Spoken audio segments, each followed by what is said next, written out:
The Jameson Williams discussion, and I keep hearing it. I've seen it here in our woodwardsports.com chat thread. I hear it around town, D-Mac, where people are like, when's Jamo going to play?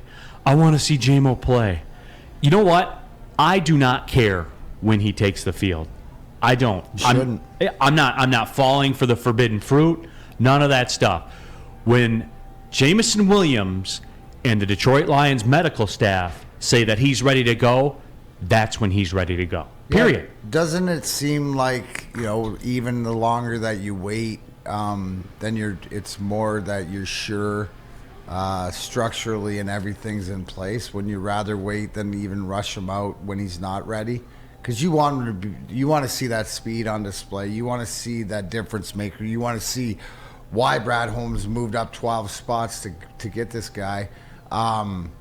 Yes, you have this opportunity now. It'd be great to insert him on Sunday against Jacksonville and to get him going. But if he's not ready and the medical staff's not sure, or the coaching staff for whatever reason, that extra week, because I'm thinking in the long run, this ain't about this year. This is about next year and the year after and what this kid's going to bring to the table. And if he's 100% or, his speed, we got to see if his speed's back and give him every opportunity to succeed. So, I'm like everybody else. I want him back as soon as possible, but not when he's not 100% cleared and ready to go.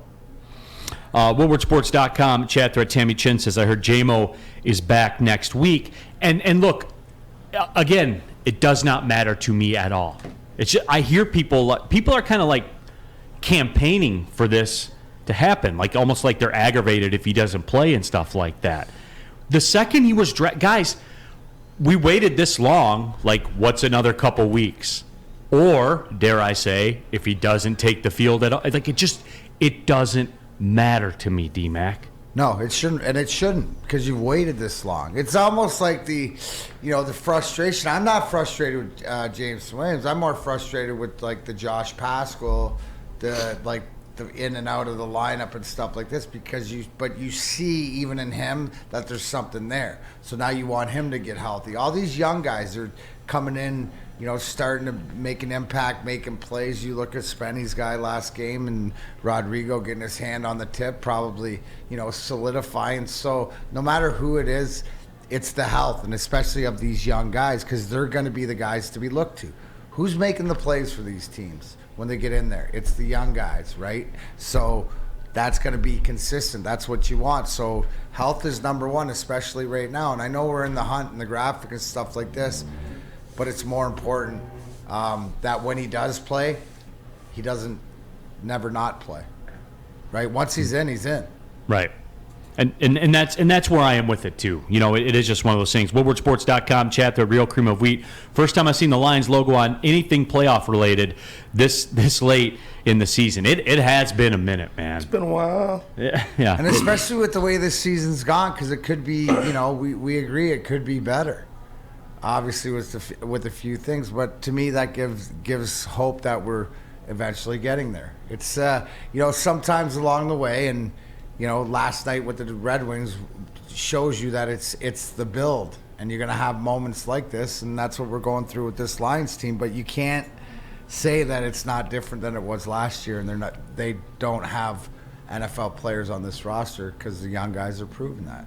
Anthony Hurley says, are these meaningful games in December then? This one is, right? I mean, let's be real. Yeah. Let's cut the ish. Is this game meaningful? Well, everybody's talking about in the NFL around the league about that Detroit has a path to the playoffs. So if everybody's talking about it, there's a perception that this team might be able to get it done with what they've displayed, right? Staying out of their own way, making right coaching decisions at the right time, and execution. So, it's frustrating because you're close.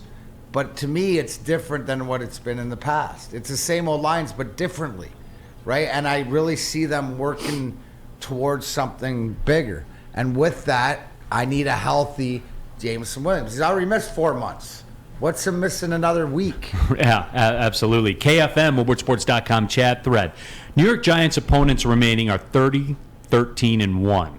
Washington's opponents are 26-18. The Lions' opponents are 31-38. And do you remember too, when we did all the preseason shows, we were like, man, Lions' schedule is very, very manageable this year. Now, who knew that the beginning, the first half of that schedule was going to be the hardest schedule in the NFL? The NFC East would be the best division in football.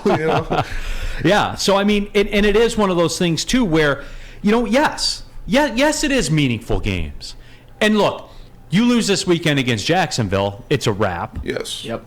Because, Yep. and what do you got, Sam Flannel? No, just all of your playoff hopes, all of those dreams are over if you lose to the Jacksonville Jaguars. I know the Jaguars are improved, but this is a must-win game if you have playoff aspirations. But that kind of leads me to, what's the problem with fans wanting Jameson Williams on the field? I understand that it's more about his health and everything, but I don't think Lions fans are being dumb or anything. Fans. I just think they want to see that Ferrari, the guy that, in my opinion, has the highest upside of any of their draft picks, including Aiden Hutchinson, and adding an element to the Lions' offense that they don't have. We all love Amon-Ra St. Brown, correct? Obviously, he's a lifetime 10.5 yards per catch. I want to see Jameson Williams on the field because I think he can be a difference maker. I think that's where we're coming from. Here's the thing, Sam. That's fine. The fans can do that, but what they can't do is play doctor. Right. No. So yeah. what he's saying is you got to go by the professionals. So you can want it as bad as anything, but you should accept the fact that if there's a reason he's not there, it's for the betterment of moving forward. I totally agree. Yeah, we all want guys back. I want DeAndre Swift to be available all the time. I want, different. I want Jared Goff to be able to throw it downfield. Different things like that. But in this case, you got to, open it up with is that if this is, because it seems more like just a cautionary thing than anything. Than it is he's not in shape or anything, like he doesn't know the playbook or the routes. It's just a precautionary thing. He better know the playbook. What else has he been doing for Well, I don't expect him to drop that ball. He's been carrying it one around every time I've seen him. So that is true too. But it is frustrating, Sam. Yes, understand it. It is frustrating because you see how important this game is. So if he's one of your better players, and obviously with your receiver core, he could only help, I would expect. Steven Syrett says you got to win to stay on the graphic, and yes, and don't get me wrong, that is the case. And we're going to look foolish, right? If they lose to Jacksonville, which I do not like that point spread, guys. It's just D-Mac. It smells weird, doesn't it? Yeah. They should be a 3-point favorite in this game. For sure. Is that fair? Yes. I mean, but quiet as kept, Trevor Lawrence, along with Justin Fields, has taken that leap forward this year, and he did something in the last game that he struggled with, which is lead a 2-minute drive to win a game. So you shouldn't sleep on this Jacksonville Jaguars team, but the Lions absolutely have to win this game, or else all of the playoff talk is over. Tanks in the streets again. Yeah, and it's funny, too, because when you look at it from this perspective, think about this. If the Lions lose this weekend and Minnesota wins, Minnesota clinches the division. That's unbelievable. What a terrible division this has ended up being, besides for the 13? Vikings. You believe that? Wow. They would wrap that up the first weekend in December. I still don't. And we're all still waiting for the implosion with the Vikings, aren't we? Yes. Very much so. Isn't Minnesota the Penn State? 100%. 100%, right? 100%. And except Kirk Cousins is the James Franklin. Yeah. But, hey, the only difference is if the Lions say the Lions win this weekend against Jacksonville and they win over Minnesota, I'll cll that a good win. It is a good win. Unlike when you beat Penn State, it's not a good win.